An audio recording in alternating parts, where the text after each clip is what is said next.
Iya, kalau kita memang ini sudah sering juga kita bahas masalah lafaz niat ya. Masalah lafaz niat ini ketika sholat ya, ini sudah pernah kita sampaikan bahwasanya yang sunnahnya itu ya, yang dicontohkan Rasulullah itu tidak ada niat yang dilafazkan. Ya. Baik itu sholat wajib, baik itu sholat sunnah ya, termasuk juga sholat jenazah yang dia hukumnya fardu kifayah. Ya. Maka ya, ketika ditanya bagaimana lafaz niatnya ketika jenazahnya tersebut banyak, jawabannya ya, kalau saya mengatakan sunnahnya itu niat itu tidak dilafazkan. Ya. Jadi tidak ada lafaz yang dicontohkan oleh Rasulullah Shallallahu Alaihi Wasallam.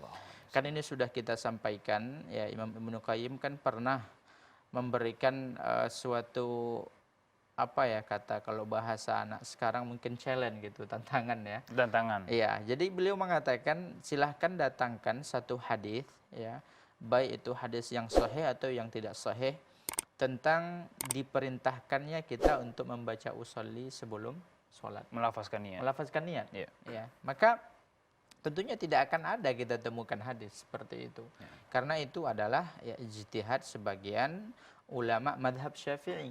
Ya, memang tidak kita pungkiri ada sebagian ulama mengatakan itu disunnahkan atau dianjurkan. Berarti kalau dianjurkan, kalau tidak kita baca, sholat kita tetap sah. Akan tetapi pendapat ini pendapat yang tidak kuat karena dia tidak bersandar kepada dalil atau hadis yang sahih.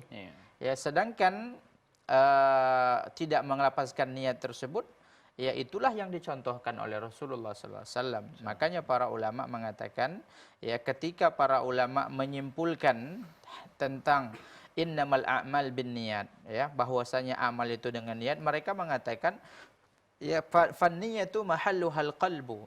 Niat itu letaknya di hati. Fatalaffuz biha ghairu masyru', dan melafazkan niat itu baik dalam salat wajib ataupun salat tidak wajib, salat sunnah, itu tidak disyariatkan. Ya, jadi tidak ada lafaz khusus. Karena ini juga akan, ya itulah salah satu, karena tidak ada contohnya dari Rasulullah, akan menyulitkan kita gitu. Ya, wallahu a'lam.